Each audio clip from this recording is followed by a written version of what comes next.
I'm here with two dear friends, Eva and Therese. Eva, what is your full name?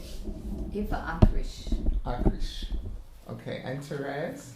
Theresa Munoz, Sebastion. Okay. And as we could all hear and see, Therese is from Spain. Okay? And Eva, you're from Israel, is that right? I was born in Tangier. Oh, wow. Yes.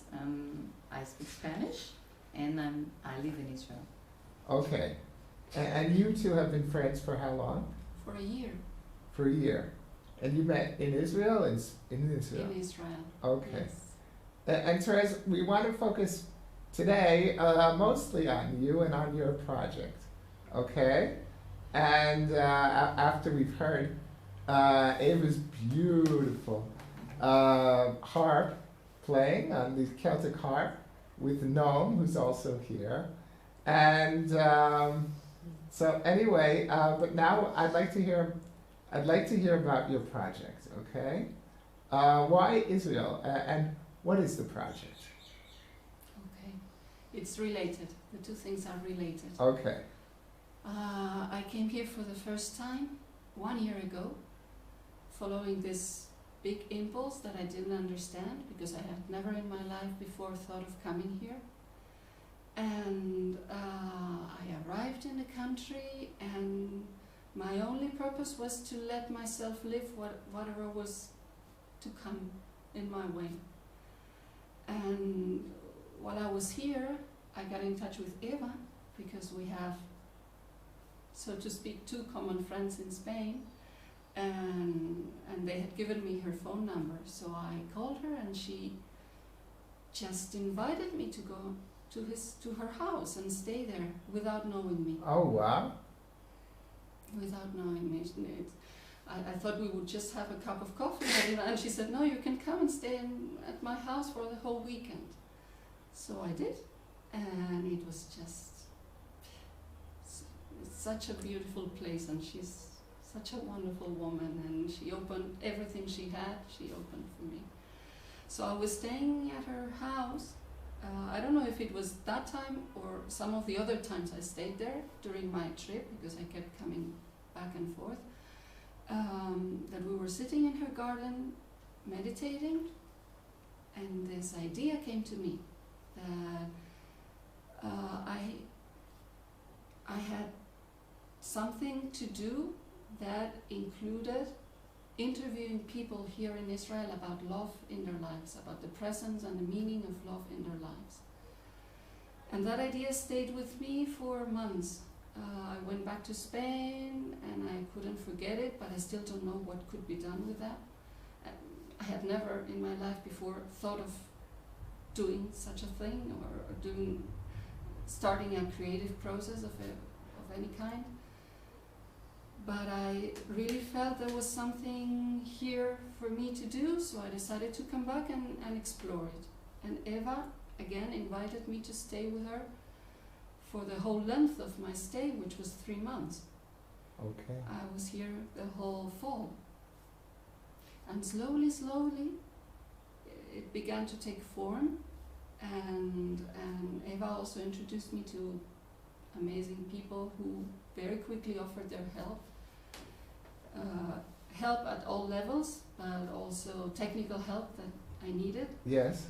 And with that, I went back again to Spain, and I decided to dedicate myself to it and really study about Israel, because I knew very little about the country and the culture and the history, and to just try. And I arrived here at the beginning of June, and I very soon started working with some of the people Eva had introduced me to, and we got somehow organized and started doing interviews. We've done 5 interviews up to the moment, to people mostly around us, people that are close to us, and they who have offered to be interviewed about very simple things, but things that for me are essential, because they are part of the things that make us all equal. no matter the differences. Yes. Mm. Yes, we all have. Oh, well, I suppose people from any country will talk about similar peak experiences when their children are born, when they get married, that, all these things unite us. And these are the things that we really, really care about. And who we really are. So it strikes me, and I think it would strike anyone, that you come to this country. Was it around the time of the Gaza war? It was right before. Right before the It Gaza was- war. Yeah, at the beginning of June, and the war started at the beginning of July. I was still here. I was volunteering at that time in the desert, Uh-huh.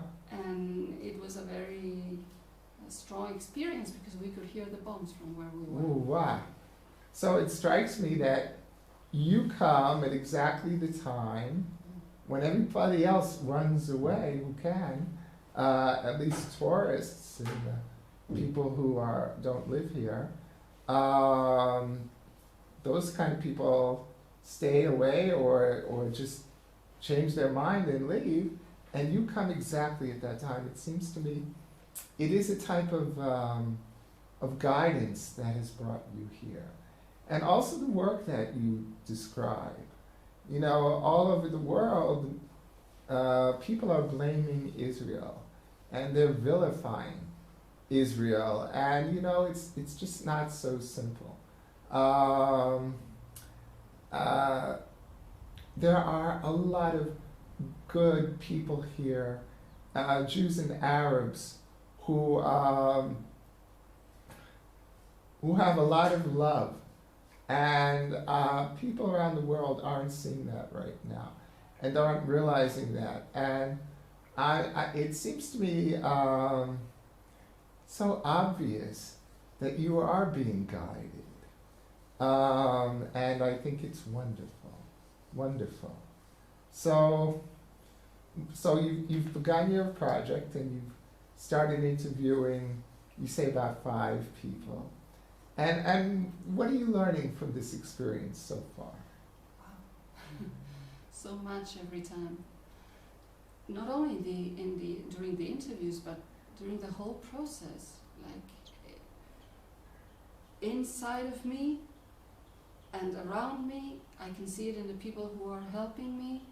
I can see it in the people who offer themselves to be interviewed, and then it doesn't happen for whatever the reason. And for me, it was very essential to be very respectful to whatever is and to the moment of every person at every moment. So it's a process of learning to accept life and love it in its fullest every single second. And to cherish it, and to just to celebrate it. Yes. One of my favorite films is a movie called Peaceful Warrior. And have you seen that film? I've seen it. Okay, and so this college gymnast, he meets a very, very wise man who's running a gas station near the university, and who's played by Chris Christopherson, the great actor. And he's so wise, the young, sort of arrogant gymnast, he calls him Socrates, because it's sort of teasing him. And there's a certain scene in the film when Socrates tells him to sit on top of an old broken down car, and just to sit there and stay there until he comes to a significant understanding about life. And so he's sitting there hour after hour, and he's starting to get understandings. But still, they're not good enough for Socrates. And finally, after sitting on top of this broken down car for many hours throughout the whole night. He gets very excited. And he runs up to Chris Christopherson and he says to him, "There's never nothing going on." Do you remember that scene? Not really. Okay. Not really. And what he means by that there's never nothing going on, is that the beauty of life is everywhere all the time. But we're so pressured by our own thoughts, our own desires, our own, I gotta do this, I gotta do that. What time is it? We're so pressured by by what we think we have to do that we miss the beauty of every single moment. And that's what he got. That's what the gymnast got. There's never nothing going on. There's always something going on, something significant. And maybe that's what you're talking about. I would even say everything is going on all Everything the time. is going on. You know, and he, as he sat on the car, he started having mystical experiences. He saw how the leaves move from the wind and how beautiful, the dance of the leaves. And he saw how the people would look at each other who were going by. It's like he saw things in slow motion, the beating of the bird's wings or the insects fly, and he saw just how beautiful everything is, and that always there's something going on. And okay, so so what kind of experience? You ask people what questions? I asked them about who they love, what they love doing, or what special places or things they make them happy, about experiences in their lives that may have changed them through love, and especially about what they do in their daily lives because of love, because they love somebody or because they are very much loved. And what kinds of answers have you gotten so far? All kind. All kind, Like- very different. Like,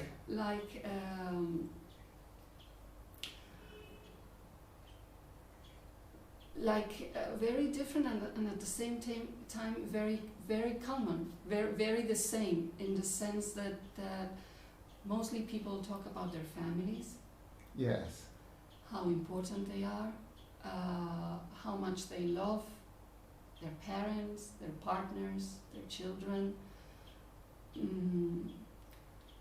how painful it is when there is a loss Yes. around them, especially in the family, and how they learn to enjoy what they have. How they are learning, or how they've learned to love certain things in their lives that are very simple, like coming back home every afternoon after work, Mm-hmm. things like that. Yes.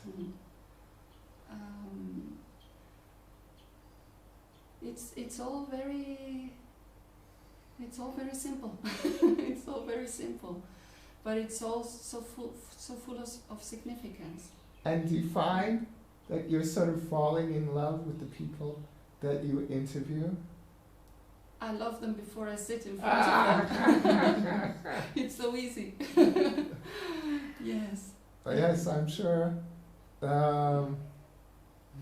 You know, that reminds me of another little thing. There's a very famous author who teaches the Course in Miracles. Her name is Marianne Williamson. Mhm. And she said, and she's a teacher, okay? And she says, when she speaks in front of an audience, there are two kinds of audiences. She says, there's the one that sort of folds their arms across their chest and say, okay, show me. Prove it to me that you deserve to be up in front of us. Okay, that's one kind of audience. And then there's another kind of audience that wants the person giving the performance or the teaching to win. You know? And I read that in her book, and I thought to myself, okay, I want to be that second kind of an audience.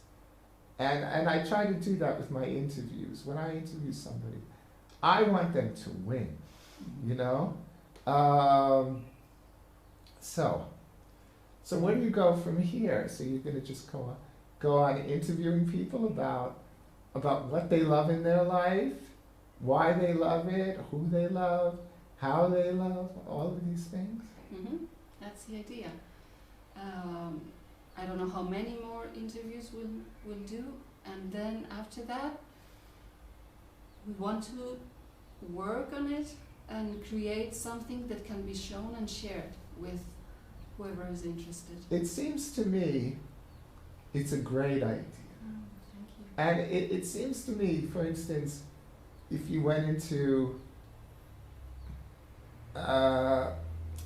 if Arabs and Jews, for instance, saw how exactly alike we really are, and how we love exactly the same things, and live for and want exactly the same things, that it seems to me that this idea in any conflict area could really meld conflicts, could melt animosity, could melt barriers, you know?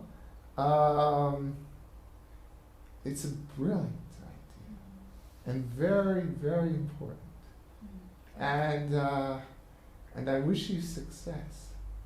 And God bless you. And I hope that a lot of people get to see your work. It's not only mine. It's done because this woman is helping me and guiding me all the time, and together with her, many other people. It's amazing the response that it's getting. It's amazing. I can't find the word. It's like I've surrendered myself to it because it's so powerful that it's all there is. Okay. So yeah, it's a common work we're all doing here today. Okay. The project is called Love Like We Do, and that's what this woman did by playing music for us today, and that's what we do every moment we're conscious of it. Okay.